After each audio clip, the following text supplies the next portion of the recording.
Corduroy この本を読んでいきたいと思います。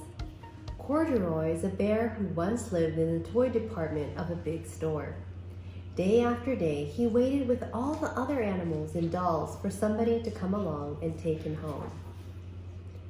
The store was always filled with shoppers buying all sorts of things, but no one ever seemed to want a small bear in green overalls. Then one morning, a little girl stopped and looked straight into Corduroy's bright eyes. "Oh, Mommy," she said, "look, there's the very bear I've always wanted." "Not today, dear," her mother sighed. "I've spent too much already. Besides, he doesn't look new. He's lost the button to one of his shoulder straps."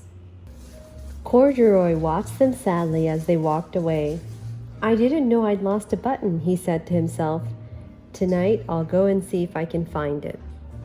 Late that evening, when all the shoppers had gone and the doors were shut and locked, Corduroy climbed carefully down from his shelf and began searching everywhere on the floor for his lost button.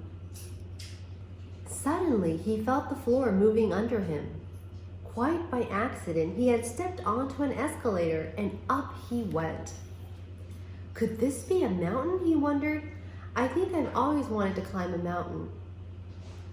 He stepped off the escalator as it reached the next floor, and there, before his eyes, was a most amazing sight.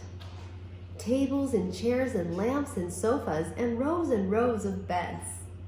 "This must be a palace," Corduroy gasped. "I guess I've always wanted to live in a palace." He wandered around admiring the furniture. "This must be a bed," he said. "I've always wanted to sleep in a bed." And up he crawled onto a large, thick mattress. All at once, he saw something small and round. "Why, here's my button," he cried, and he tried to pick it up. But like all the other buttons on the mattress, it was tied down tight. He yanked and pulled with both paws until pop! Off came the button, and off the mattress Corduroy toppled. Bang into a tall floor lamp. Over it fell with a crash. Corduroy didn't know it, but there was someone else awake in the store. The night watchman was going his rounds on the floor above. When he heard the crash, he came dashing down the escalator. "Now who in the world did that?" he exclaimed. "Somebody must be hiding around here."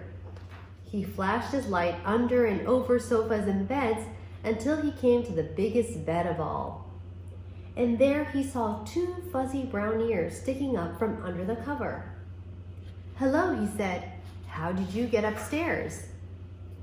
The watchman tucked Corduroy under his arm and carried him down the escalator and set him on the shelf in the toy department with the other animals and dolls. Corduroy was just waking up when the first customers came into the store in the morning. And there, looking at him with a wide, warm smile, was the same little girl he'd seen only the day before. "I'm Lisa," she said, "and you're going to be my very own bear. Last night I counted what I saved in my piggy bank, and my mother said I could bring you home." "Shall I put him in a box for you?" the sales lady asked. "Oh, no, thank you," Lisa answered, and she carried Corduroy home in her arms.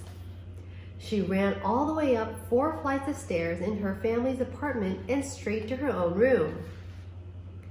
Corduroy blinked. There was a chair and a chest of drawers, and alongside a girl-sized bed stood a little bed just the right size for him. The room was small, nothing like that enormous palace in the department store. "This must be my home," he said. "I know I've always wanted a home." Lisa sat down with Corduroy on her lap and began to sew a button on his overalls.